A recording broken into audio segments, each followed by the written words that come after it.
Thank you very much indeed for joining us, Len McCluskey, fresh from number 10. When was the last time you were in there? Oh gosh, that's going back a while. Gordon Brown? Probably, yes. I was certainly in there with Gordon and with Tony. Yes, you'd have to go back that length of time. And you hadn't spoken to Theresa May until the phone call? That's also true, yes. Last week? Yeah, which was a point that I was able to say to the Prime Minister. It doesn't help when there's been this kind of attitude from the Conservative government that trade unions are the enemy within. Now, I also recognise... You were hardly flirting with them from a No, distance. Exactly, and I recognise the fact that I can be quite outspoken against... You said that? Yes, I did. I told her that, I wasn't necessarily looking to be top of her Christmas card list, but she should recognise that the trade unions are the largest voluntary sector body in our society. We represent organised labour, and of course, organised labour plays such a major role in the creation of wealth in our society. So this attitude that has pervaded the Conservative Party since Thatcher's years of not talking to the trade unions is really counterproductive. And my mind goes back to Cameron, to David Cameron, who I didn't particularly have a lot of time for. He didn't have a lot of time for me. He was constantly attacking me. But right at the 11th hour, they asked to meet us in the referendum campaign, because they were scared that they were going to lose it. And I thought then, I remember meeting George Osborne and saying, well, isn't this meeting a long time coming?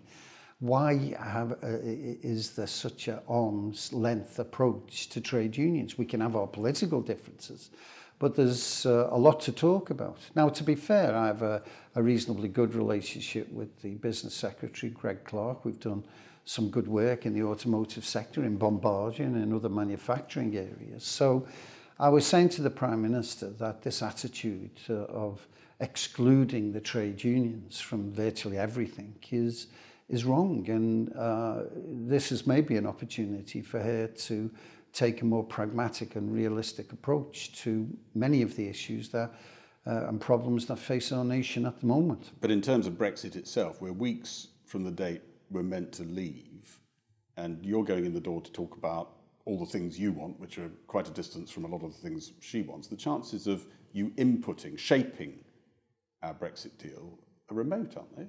Well, again, if indeed it was just a PR stunt,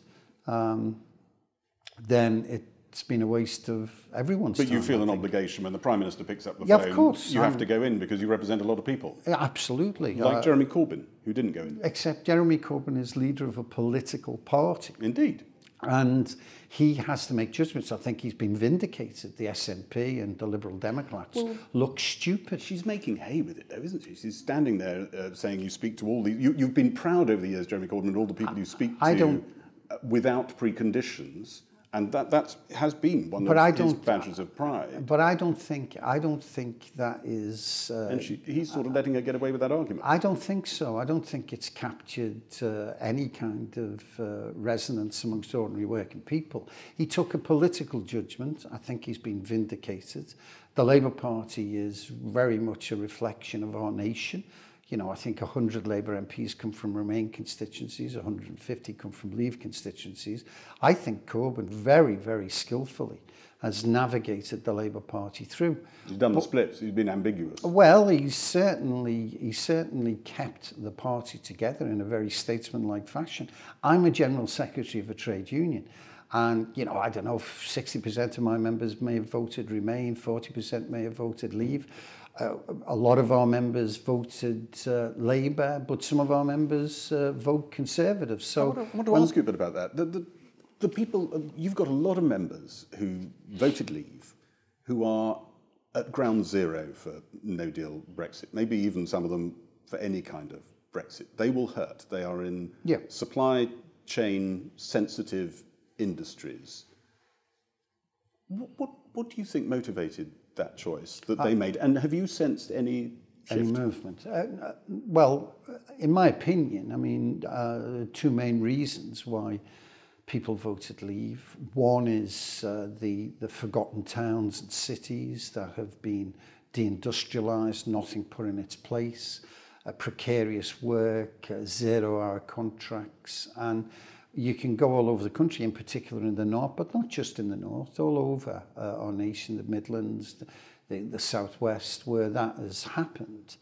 And the other major reason is the concern about migrant labour. And the Conservative Party, for me, have done nothing, the governments have done nothing to address either of those issues. What is the industrial policy, the industrial strategies to reinvest in those forgotten areas? Nothing. 2.5 years on, those people are still in exactly the same situation as they were. Isn't the truth that some of that migration concern wasn't just about price competition?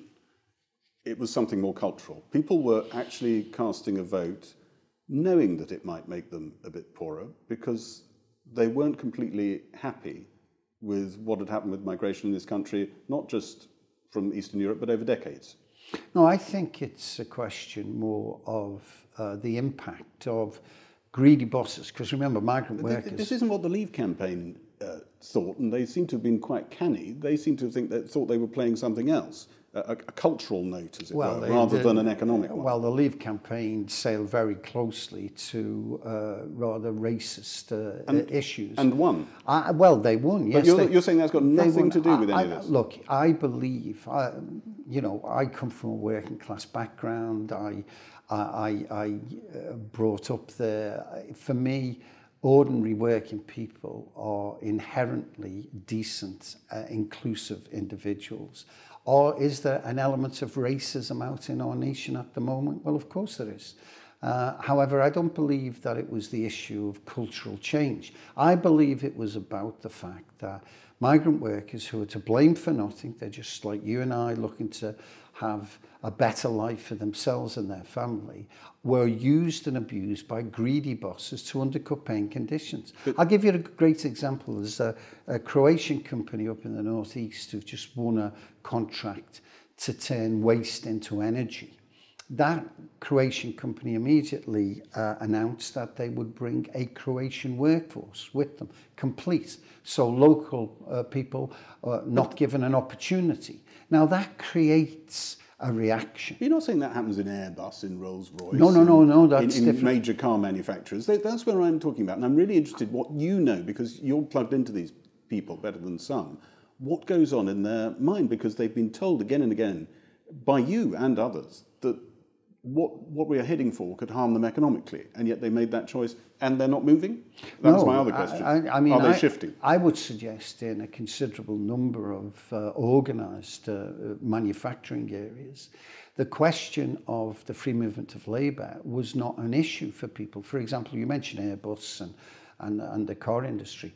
When workers move across the channel both ways, they're moving into a trade union organised environment, so there's no undercutting of paying conditions, and therefore there is less of a concern. Brexit? There is less of a concern. Why did they vote Brexit? Well, when you say why did they vote Brexit, I suspect the majority of our manufacturing members voted to remain. I think you've got some pretty stronghold feelings, and we know there are now in some car manufacturers. We talk to people as they come out with a shift change and the rest because of it. you have people are not just isolated in their workplace, they live in communities, and there is this concern that the unemployment that people may experience, or their families or their neighbours and friends, they can't get jobs because the rates of pay have been reduced by the greedy bosses who are utilising migrant workers. I need to constantly repeat, Gary, that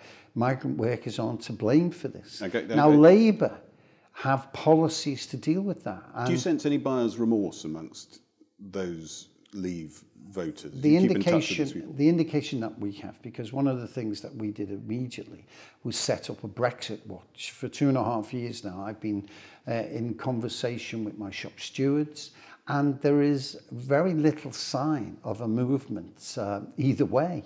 What do you attribute that to? Because you and others are telling them this is going to hurt. I think it's down to the fact that for a long period of time, there was a view that the metropolitan elite, the political elite, weren't listening to anybody.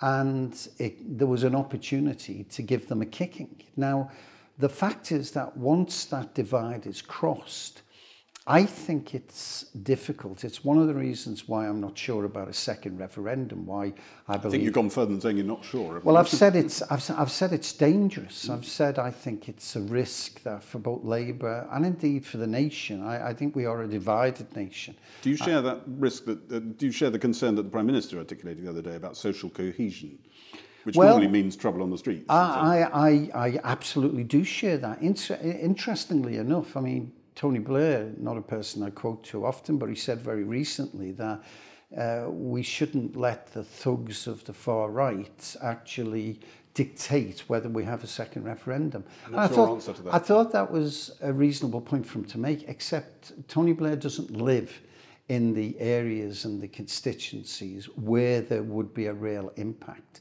I believe to dismiss the idea of the rise of the far right as the genuine voice of Leave and working class voters is very, very dangerous. And I would sooner, I've said very clearly that a second referendum is not the preferred option for the Labour Party. Now, I come from the position that having lost, coming out of the European Union is not the end of the world. Do you suspect there are an awful lot of people in the Labour Party who haven't come to terms with Brexit, and some of them are even hiding behind certain motions, amendments that are in front of Parliament soon, and they're not being candid about the fact that they want to stop the whole thing happening?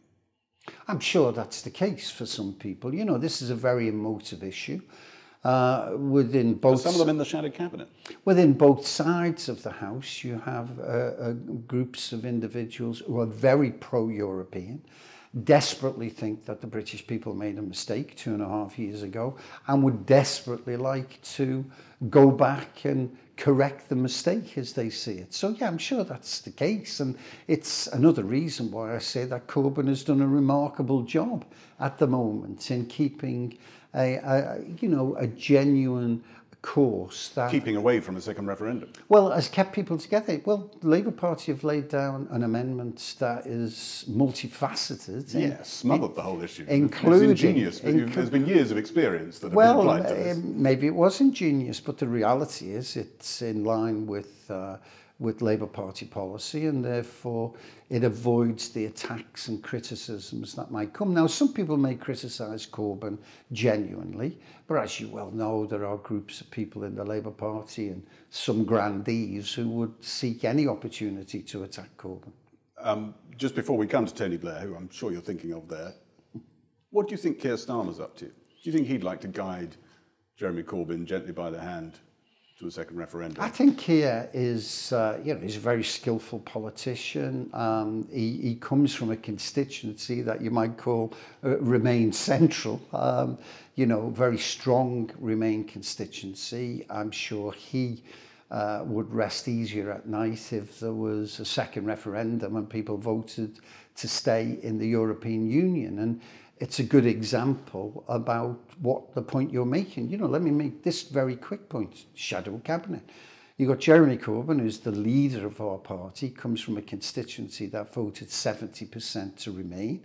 And you've got Ian Lavery in the shadow cabinet, who's chair of the Labour Party, who comes from a constituency that voted 70% to leave. Now, that's the difficulty that Corbyn as the leader has to grapple with. You touched there on the big gulf, the broad church that the Labour Party still is, because as far as I know, Tony Blair still pays his subs, and you're in that party, Jeremy Corbyn is running it. When you think into the maybe not that distant future, do you think there is a place for someone like Tony Blair, that particular kind of social democrat? Yeah, look, since the inception of the Labour Party, and we could have a great debate about the history of the Labour Party, there's always been an issue between left and right and arguments about what policies should be pursued. My view is that the Labour Party should be open to everyone and anyone who has a social conscience and seeks a better world. Yeah, now, but where are you drawing the line there? I mean, there's probably quite a few of these, even some of the MPs you look at, and you think, actually, why aren't you in the Liberal Democrats? And maybe it'd be better if you were. Well, of course I might have a view. Somebody said to me a couple of weeks ago when Frank Fields announced, what do you think of Frank Field leaving the Labour Party? And my answer was, I thought Frank left the Labour Party about 30 years ago. You know, look, it is a broad church, and you have to try to see if there's an arena that can take on board people's views. Tony Blair won 3 general elections. There was this dramatic new Labour format, and at the time, I mean, you may have asked me on that occasion, or Tony Blair, should Len McCluskey be in the Labour Party, because I disagreed, not with many of the civil things that he did, but for me, New Labour didn't challenge the very essence of the power that exists. It didn't shift towards working and people. You hope that a Corbyn-led government will do just yes, that? Yes, absolutely. So, tell me a bit about how it will work with the MPs then, because if we were to have, you would hope, an election this year, and Jeremy Corbyn were to become Prime Minister, most people think it would probably be a minority status, a bit of a mirror image perhaps of what we're looking at now with Theresa May. It'd be jolly hard to get rid of the MPs that are there already, to do a purge in the time permitted, wouldn't it? Yeah, I see. No plans, no thoughts, no. No, secret I don't have any plans to purge anybody. So it'd be the same cast, more or less, that come back in. You hope with more. Except I think what you have in the Labour Party is people now who've learnt from the last general election. Remember, most of the Labour MPs, if not all of them, sitting in Parliament at the moment, have had increased majorities, not because of their own personal charisma, but because of Corbyn. And what Corbyn presented to the nation, this new form of politics, honest, decent, what you see is what you get, and a manifesto that spoke about uniting our nation. Now, all I want for people, I don't want people to give oaths, loyalty oaths, or to stop criticising where they believe there's genuine criticism. But you do have a small group of Labour MPs who basically, first thing they do when they wake up of a morning is try to think of something they can attack Jeremy Corbyn on. You could do without them, you think? Well, I wouldn't lose any sleep if they weren't there, but I'm not concentrating my energy. There's an awful lot, but you're right, but I'm sure that certain people were pretty astonished by how well Jeremy Corbyn did in the last election, Labour MPs amongst them, not a few journalists as well. Yeah. And that might have shifted perceptions a bit, but they still see them, they define themselves as very separate from his project still. And there's more than 24 troublemakers potentially there. Do you ever think they might, not immediately perhaps, a little bit into well, I'm thinking more than a problem, a little bit into an administration, maybe try and mount a coup. Yeah, that's a great question. If I agree with you, I think if there was a general election shortly, I think Labour would form a government. I think it would be a minority government. And of course, the question is, well, is there a group of MPs who would block a particular view? That's a perfectly legitimate question. All you can do is hope that those individuals respect the fact that they're there representing working people and that they have a leader and a manifesto that has taken us to power. You say a couple of dozen. Remember, you're talking about 250 Labour MPs, the vast majority of whom, in my opinion, respect Corbyn as a leader and would follow. I think I could get it well above 24. I'm not sure you could, to be honest, Gary. I'm not sure you could. People who go to bed wondering whether they're in the right party still. You and I could sit down privately and probably come up with a list. And the point you're making, I'm not dismissing. It's a reasonable point, which is why the democratisation of the Labour Party is so important. It's why we now have the largest political party in Europe. That's an extraordinary thing because of Corbyn. And those members want to say on who speaks on their behalf. And in that context, I think they have to recognise. Now, I know lots of MPs, don't press me to give you names, I know lots of MPs who disagreed with Corbyn and who now say, do you know what, we respect what is happening in the Labour Party. And that's all you can hope for. I could think of quite a few MPs who wonder whether the last manifesto, which they felt able to stand on, because they did, and they came back with it, nonetheless, whether that was, I mean, some people say it looked like sort of Swedish Social Democrats in a lefty year. It wasn't as radical, as revolutionary as they think everything they've ever heard John McDonnell say over the years, and they wonder whether it was a bit of a Trojan horse and actually Labour would do something else in office. There's an awful lot of MPs who tell me they worry about that. I think that's an excuse. The reality is that when Corbyn, one thing that Corbyn has brought to politics is an honesty. Now, in terms of the manifesto, Corbyn would honour that manifesto. People say to me sometimes, oh, it wasn't a very revolutionary. And of course, there's an element of truth in that. But you have to ask yourself... But it was revolutionary enough. It was, and you have to ask yourself the question, why is the establishment so desperate for Corbyn not to get into power? And the reason being that they know that he would bring about that shift in the balance of power in favour of ordinary working people. So are you in favour of replacing capitalism or reforming it? Oh, reforming it. I mean... That's a move. You moved, haven't you? Not particularly. I mean, I know people have me... I think I could rummage through a few old speeches. Yeah, you may well have. Of course, capitalism is the system that we operate under. Throughout this world, Oxfam have just actually come up with an astonishing revelation. 26 individuals have more wealth and power than 50% of the world population. That's extraordinary because of capitalism. You acknowledge that it would probably be a minority government if it was a government. The numbers are really tough to get to anywhere else. Yeah. What do you think, what kind of deal would Jeremy Corbyn strike with the SNP? You'd have to ask Jeremy, but I know what I would do. I wouldn't cut a deal with anybody. I wouldn't cut a deal with the SNP. I would lay down my programme and I would say to the SNP, are you going to support that programme?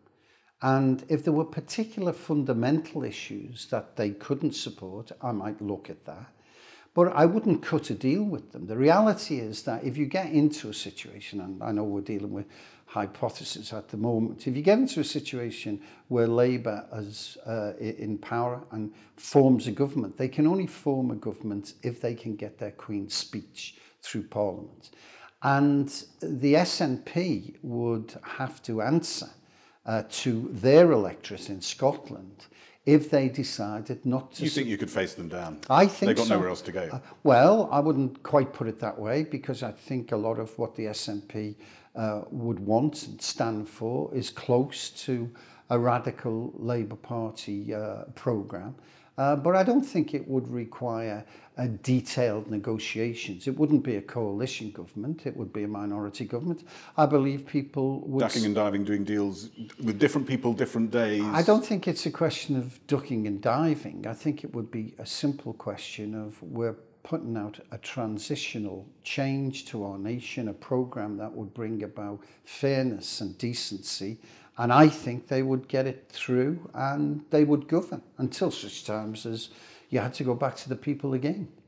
As we're on this hypothetical of a Jeremy Corbyn government, and we've already touched on the word coup with Labour MPs, how relaxed are you about how the security establishment would react if Jeremy Corbyn were to go near certain of their treasured jewels?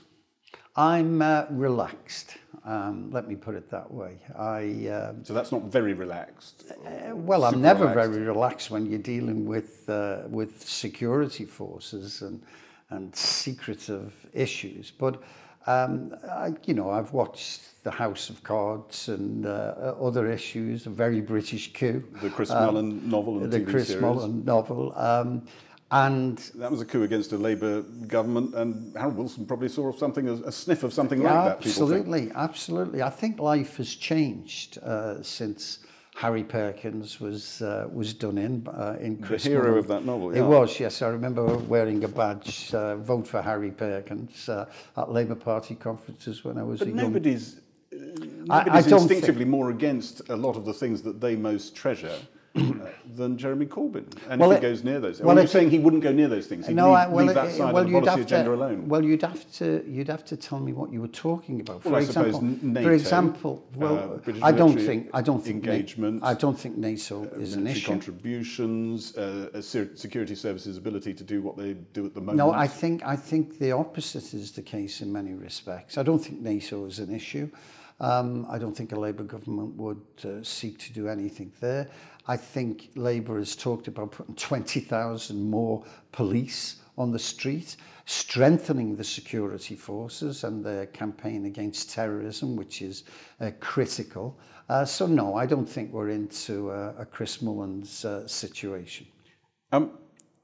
Jeremy Corbyn wasn't always your candidate for leadership. At the very beginning, if we go back a while in history, you were thinking of Andy Burnham in 2015. No, I'm glad you've asked me the question because I read things. Jeremy Corbyn was always my candidate when he became a candidate. Remember, initially there were only 3 individuals. The moment he was on the list, he was yours. Yeah, without a shadow of a doubt. You wobbled a bit, though, didn't you, once he was leader, as a lot of people did. The polls were going badly. No, not at all. And you wondered how things might need to be remedied and corrected.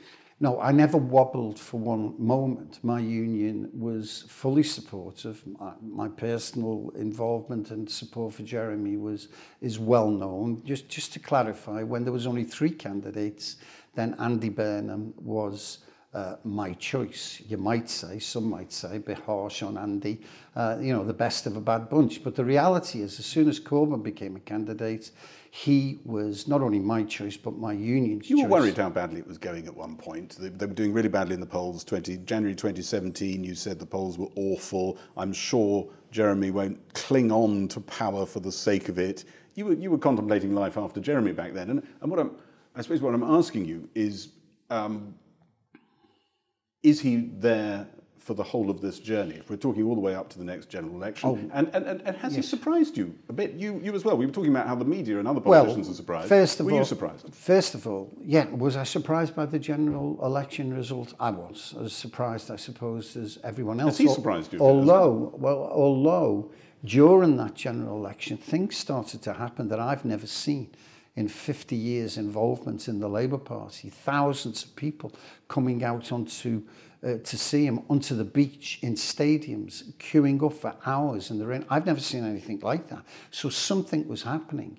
Has Jeremy surprised me? Not really. A very decent, humble man who believes passionately in a fair society. And let me say, is he going to be there for the duration?